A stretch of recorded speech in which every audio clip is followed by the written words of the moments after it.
Gisele Domini, ela é membro e pregadora da Igreja Adventista do Sétimo Dia. Ela compartilha uma mensagem que muitos adventistas ainda não colocam em prática. Presta bem atenção na mensagem que ela compartilhou neste exato momento. Fica no vídeo até o final. O objetivo da reforma. Para que a reforma de saúde? Por que Deus quer preparar um povo que cuide da sua alimentação, que faça exercício físico, que tenha hábitos de temperança? Será que isso é moda? Porque é o que tem acontecido. É muito comum você ouvir falar sobre saúde.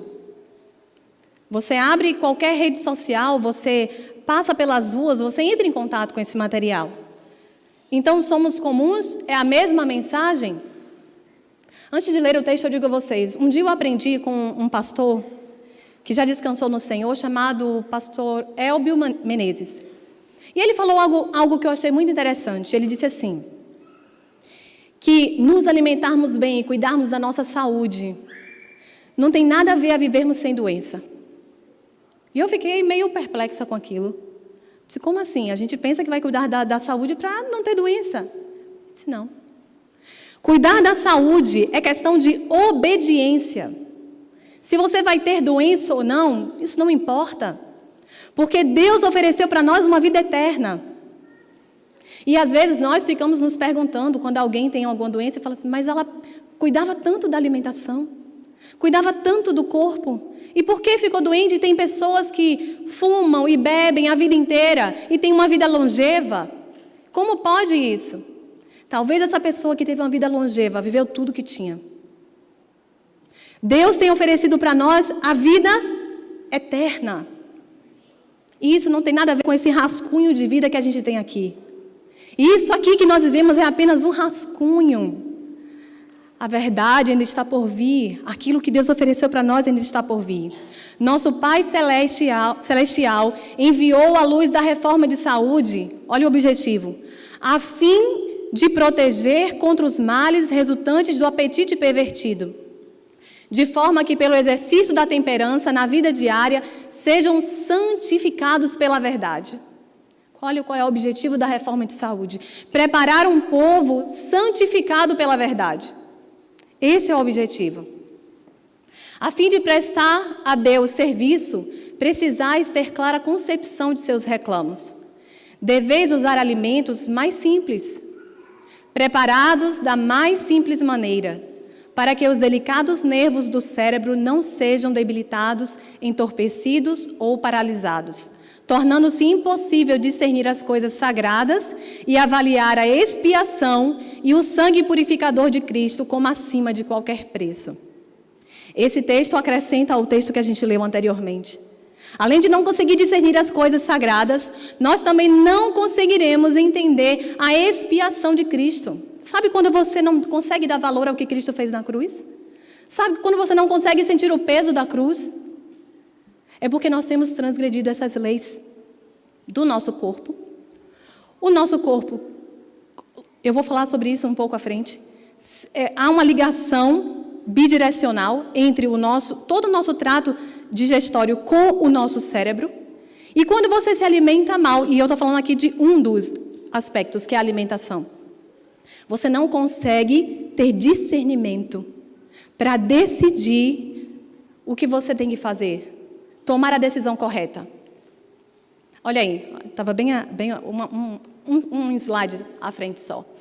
Essa imagem, bem ilustrativa, ela mostra a ligação do nosso intestino com o nosso cérebro. Na verdade, a ligação existe do nosso esôfago, de todo o trato com o cérebro.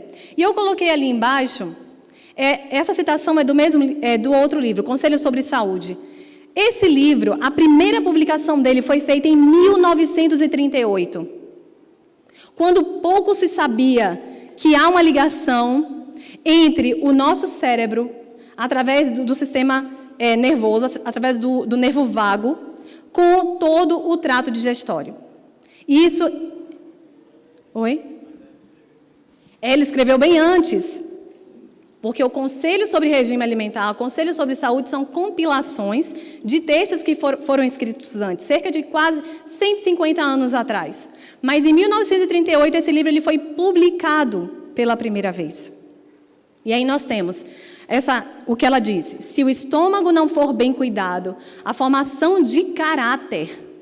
Olha só, dependendo do que você coloca dentro do seu estômago, o seu caráter será prejudicado. O cérebro e os nervos relacionam-se com o estômago. O conhecimento e o beber impróprios resultam num pensar e agir impróprios também. O que alimenta o seu cérebro não são só apenas o que você vê, o que você ouve e também o que você fala.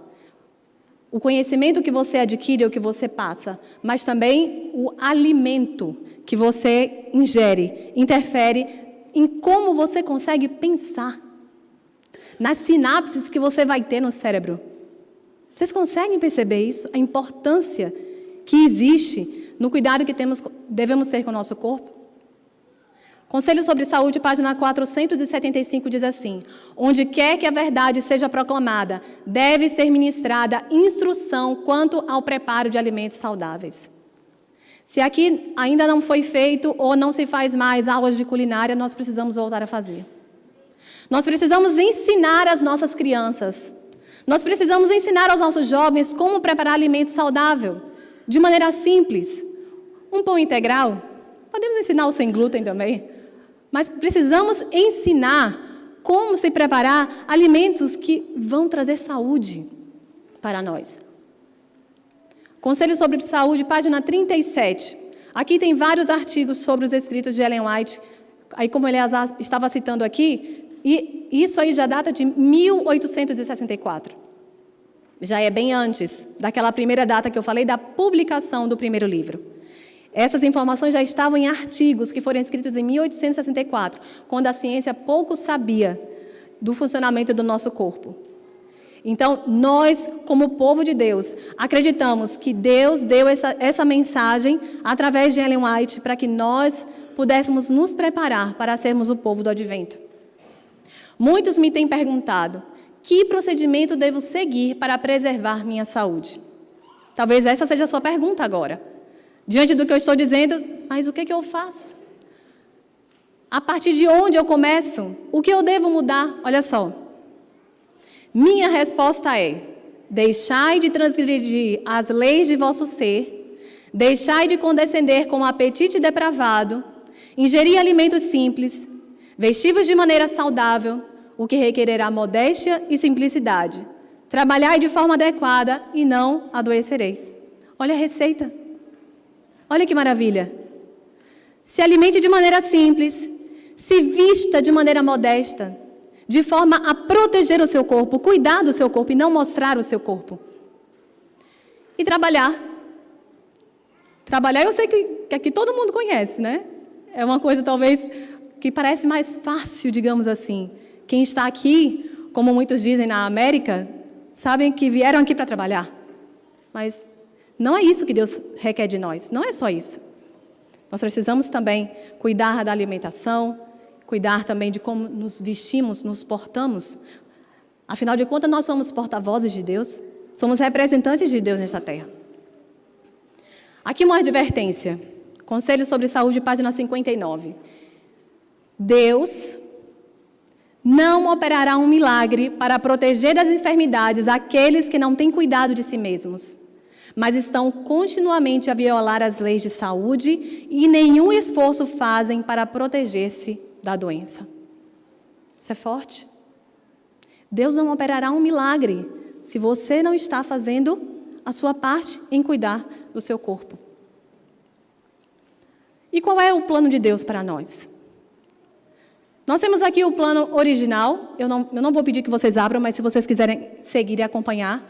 Em Gênesis 1:29 está escrito: e disse Deus ainda: eis que vos tenho dado todas as ervas que dão semente, e se acham na superfície de toda a terra, e todas as árvores em que há fruto que dê semente. E isso vos será para mantimento.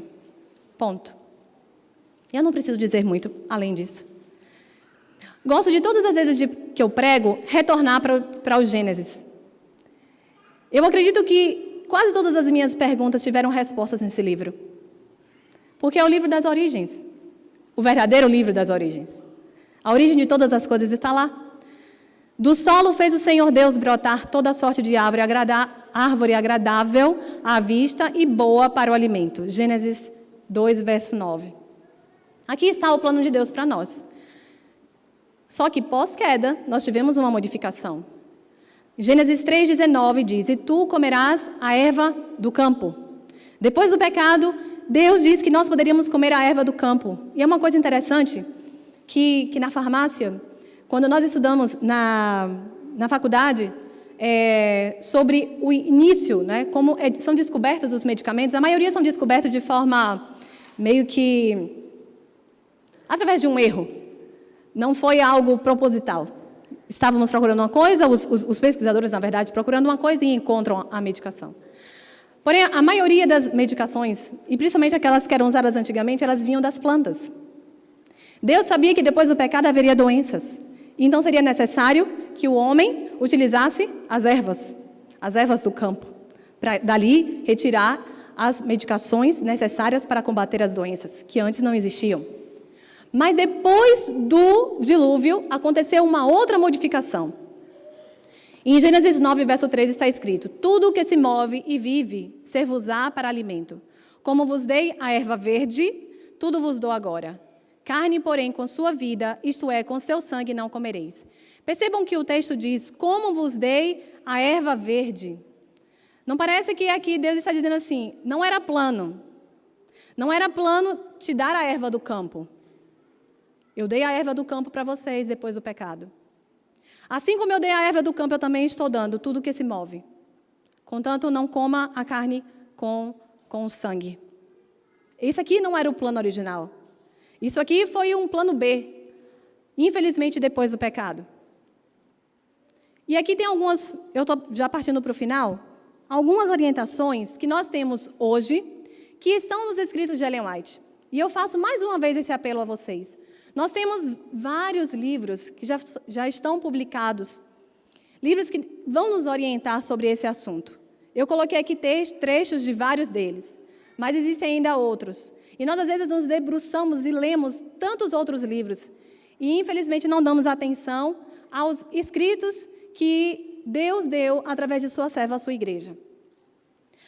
Na página 147, 157 e 477, eu não vou ler todas as páginas, mas vocês estão aí com as referências. Eu também posso deixar esses slides com a igreja. Ellen White fala sobre esse jejum intermitente, que muitas pessoas fazem hoje e que, sim, trazem benefícios quando é feito da maneira correta.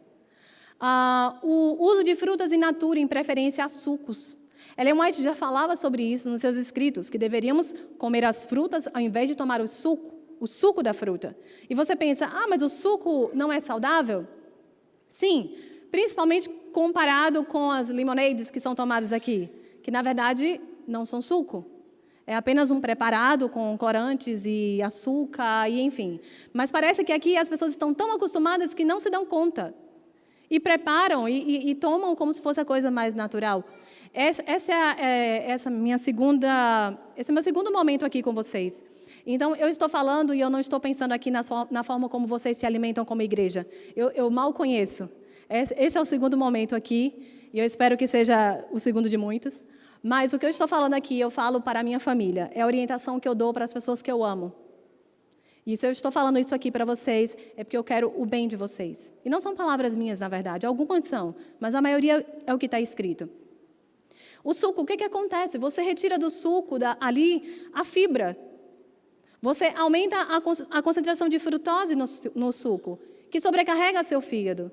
Ao invés de chupar uma laranja, a gente quer tomar um suco de laranja. E aqui ainda pior, porque não se encontra suco de laranja natural. E a gente vai concentrando, às vezes, para tomar um suco de laranja, você usa 5 laranjas. Sendo que você não senta, às vezes, e consome 5 laranjas. São coisas que não fazem sentido. Respeitar a sazonalidade dos alimentos e a culinária regional. Eu acho que vocês conseguem manter a questão da culinária regional, coisas que vocês trouxeram da cultura e conseguem agregar ainda aqui nesse país, que infelizmente a alimentação não é das melhores. Individualização da alimentação. Às vezes o que é bom para mim não é bom para você. Tem alimento que você come e você sente que não te faz bem. Olha uma coisa simples, a melancia. Eu como a melancia, eu sinto dor de cabeça. Eu como um pepino, aquilo é indigesto para mim. Não quer dizer que eles não são benéficos, mas para mim não faz bem. Então eu sei que se eu comer, aquilo não vai me fazer bem, eu prefiro evitar. Uso de oleaginosas e óleo de oliva. Ellen White já falava isso, que o melhor óleo para ser utilizado é o óleo de oliva. Há quantos anos atrás? E temos outros, uso de embalagem de vidro ao invés de uso de latas, né? Então, quanto a gente puder evitar, utilizar alimentos enlatados, utilizar alimentos que são comercializados em vidro, utilizar em casa embalagens de vidro para guardar o alimento, principalmente se ele está quente. Se você acabou de preparar um alimento, não coloca numa vasilha plástica, coloca numa vasilha de vidro. Ellen White falava disso. Olha só. Uso de cereais integrais, uso de 3 ou somente 2 refeições por dia, que até hoje os nutricionistas se debatem com isso. São 3, são 4, são 5, são 6.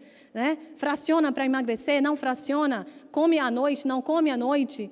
E hoje eu já vejo muitos dizendo, retira a alimentação da noite, que a sua última refeição seja às 6, no máximo às 7 da noite. E nós, como povo do Advento, já tínhamos essas mensagens. E não levamos, não vivemos e não levamos adiante. E deixamos que pessoas que às vezes não têm orientação, mas estão com vontade de acertar, falem sobre isso. E nós não falamos. Aqui eu coloquei, só para ficar a dica aí, sobre uma coisa muito importante para você escolher um alimento. Como você poderia escolher um alimento? Você pode escolher a partir do processamento. O que é o processamento? São as etapas que o alimento passa até chegar à sua mesa. Quanto mais processos ele sofre, pior ele fica. Vocês não vão conseguir ver daí, é uma pena. Acho que não, né? Vocês não conseguem ver, fica muito distante. O primeiro alimento que nós temos ali é um alimento que nós chamamos de in natura. Seria uma fruta, o pêssego. Qual seria o alimento processado? Um pêssego em calda. Qual seria o alimento ultraprocessado? Um suco de caixinha. O segundo, talvez dê para vocês entenderem melhor. O alimento que está ali é o milho. Seria o alimento in natura, do jeito que foi tirado da natureza. Passou por um processo e nós temos ali o milho seco, se eu não me engano. Acho que está ali, é um milho em conserva? Isso, o milho em conserva. Aquele milho de pipoca seria um minimamente processado. Ele só foi seco e comercializado. O milho em conserva, ele está ali como alimento processado. Por quê? Foi adicionado algum elemento, ou sal, ou açúcar, ou um pouco de vinagre. Depende da marca e você pode escolher aquele que não tem nenhum aditivo. Já o alimento ultraprocessado seria o quê? O salgadinho. Os Cheetos, né? Então, tem o milho, mas ele já foi tão processado que ele é um alimento ultraprocessado. Então, você deve evitar o alimento ultraprocessado. Ali embaixo também tem falando sobre a carne. Ali você tem uma carne vermelha, que seria uma carne in natura, é assim determinado. A segunda ali seria uma carne... Nem eu consigo enxergar. Uma carne temperada? Exato. Uma carne temperada, que aí seria um alimento processado, que foi adicionado itens nesse alimento. E, no terceiro, um hambúrguer, que seria um alimento ultraprocessado. E eu estou falando aqui, eu não uso a carne como alimento, mas eu também não posso dizer aqui que comer carne é pecado, tá? Essa não é a minha fala. Nós precisávamos de outros estudos. Mas o que eu estou colocando ali é que existe uma condição pior de comer a carne, que é o hambúrguer. Eu não sei se vocês sabem, pela legislação, um hambúrguer ele pode ser feito com carnes de 10 bois. O que é isso? Quando o boi ele é morto, isso pelo menos pela vigilância sanitária do Brasil, quando um boi ele é morto, fica a carne grudada no osso. Essa carne não é jogada fora. Ela pode ser retirada do osso e usada para fazer a carne processada. Então, a legislação no Brasil permite que o hambúrguer ele seja feito de 10 carcaças. Eles podem juntar 10 bois, 10 carcaças de boi, tirar toda aquela carne. Eles usam produtos químicos para tirar aquela carne que está ligada ali ao osso, para então processar aquela carne, colocar aditivos, sal, temperos e tudo mais e preparar o hambúrguer. Por isso que existe o hambúrguer artesanal. E as pessoas falam que seria mais saudável. Então, vocês entendem qual é o risco que você corre quando você come um hambúrguer feito com carne de 10 bois que vocês não sabem como estava a condição de saúde desse animal, como ele estava sendo cuidado? Então, quando você for escolher um alimento, menos processado. E aí, talvez, para ficar mais... Eu vou passar isso aqui, que fala sobre o Guia Alimentar do Brasil, e um slogan que vale muito a pena quando você for escolher seu alimento, que fica muito fácil para você fazer sua escolha é... Vocês conseguem ler, na parte em azul, o que está escrito? Descasque mais, desembale menos. Toda vez que você for escolher um alimento, você vai pensar, eu preciso descascar ou preciso desembalar? E aí você faz a escolha. Se eu preciso desembalar, eu vou evitar. Se eu preciso descascar, é mais saudável. Simples assim, ok?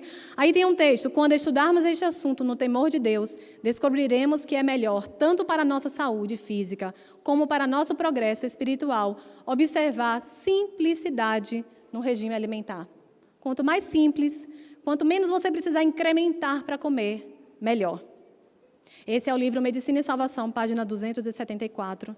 E eu já vou passando, porque eu já estou chegando no final. Aqui tem os 8 remédios naturais, falaremos em um outro momento.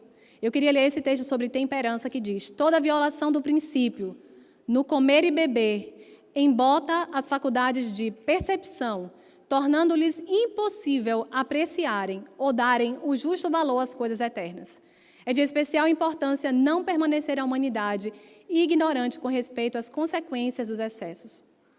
Temperança em todas as coisas é indispensável à saúde e ao desenvolvimento e crescimento de um bom caráter cristão.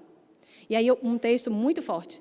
É impossível, aqui não diz que é difícil, diz que é impossível ao intemperante ser um cristão, pois suas faculdades mais altas são trazidas em cativeiro pelas paixões. E aqui outras dicas, e aí nós teremos outro momento, eu espero. Aqui fala sobre a importância de preparar o alimento e diz assim: antes que os filhos tomem lições ao órgão ou ao piano, devem receber lições em culinária. A obra de aprender a cozinhar não precisa excluir a música, mas aprender música é menos importante do que aprender a preparar alimentos que sejam saudáveis e apetitosos. Em reformas, é preferível andar um passo aquém do limite do que ir um passo além dele. O que eu estou dizendo? Eu não. O texto lá do Conselho sobre Saúde. O que esse texto está dizendo? Se hoje você ouviu essa mensagem e disse assim, pois agora hoje eu não vou comer mais nada. Eu vou chegar em casa, eu vou jogar tudo que tem embalagem fora. Eu não vou comer mais carne. Eu não vou tomar mais um sorvete. E e vai falar. O que vai acontecer? Provavelmente, daqui a 2, no máximo 5 dias, 1 semana, você vai querer comer o mercado inteiro. Porque é melhor você dar um passo aquém do que ir um além e depois ter que voltar. É feio, principalmente para os adultos. Nós tomarmos decisões, bicho, não dei conta. Então, vai devagar. Tira um item de cada vez. É muito melhor. Alguns conseguem tirar mais coisas, mas se você conhece seu temperamento, se você é sanguíneo, se você é colérico, e sabe que vai tomar uma decisão hoje e amanhã você vai dizer, por que eu fiz isso? Pensa direitinho. Uma coisa de cada vez. Devemos levar as pessoas para diante de maneira paciente e gradual, lembrando-nos da profundidade do poço do qual fomos tirados. Se você hoje já consegue viver uma vida saudável, se você já conseguiu se adequar à reforma de saúde, tenha paciência com quem ainda não conseguiu. Lembre do buraco, lembre da profundidade do poço do qual você e eu fomos tirados. Eu ainda estou caminhando nisso, mas eu não quero ficar onde eu estava. Tem havido constante afastamento da reforma de saúde e, como resultado, Deus é desonrado por grande falta de espiritualidade. Tem-se erguido barreiras que jamais seriam conhecidas se o povo de Deus tivesse andado na luz. E aí aqui um apelo. É uma pergunta e um apelo. Permitiremos nós, que temos tido tão grandes oportunidades, que o povo do mundo tome a nossa frente na reforma da saúde? Essa foi uma pergunta que ela fez nesse livro Conselho sobre Regime Alimentar. E se eu fizesse essa pergunta para vocês hoje, o que vocês diriam? O povo lá fora, o povo, as pessoas que não têm compromisso com uma religião, que não têm Cristo como sua bandeira, elas estão tomando a nossa frente na reforma de saúde? Sim ou não? É um sim tímido, né? Porque nós estamos envergonhados, a verdade é essa. Eu também me sinto envergonhada. Quando eu deixo de fazer coisas e eu vejo outras pessoas que não têm a Cristo como seu Salvador, falando sobre saúde e eu me calo. Quando eu posto outras coisas na minha rede social e não falo de saúde. E não digo que sigo aquilo porque o meu Senhor me mandou. Porque não adianta só você fazer o que é certo, mas você tem que dizer quem lhe ensinou a fazer o que é certo. Você precisa dizer, estou fazendo isso porque o meu Senhor assim me mandou. Foi Ele que me orientou a cuidar do meu corpo. E aí que nós vamos terminar com essas duas passagens. Uma o Elvis citou ontem na mensagem dele, mas aí eu não ia retirar, eu vou repetir, porque o Espírito Santo age em todos nós. Uma é essa daqui, 3 João 1, verso 2, que diz assim: Amado, desejo que te vá bem em todas as coisas e que tenhas saúde, assim como bem vai a tua alma. Uma outra versão diz assim: tenha saúde, assim como bem vai a tua espiritualidade. A Bíblia está dizendo que Deus quer que nós sejamos bem de maneira integral, espiritualmente e também fisicamente. E o último texto, que explica por que eu estou aqui fazendo essa mensagem. Por que nós estamos aqui hoje? Palavras de salvação do nosso Senhor Jesus Cristo diz assim: o ladrão vem somente para roubar, matar e destruir. Eu vim para que tenham vida e tenham em abundância. O nosso Senhor e Salvador veio para que nós tivéssemos vida, mas não uma vida pouquinha, não. Não é uma vida qualquer. É uma vida em abundância.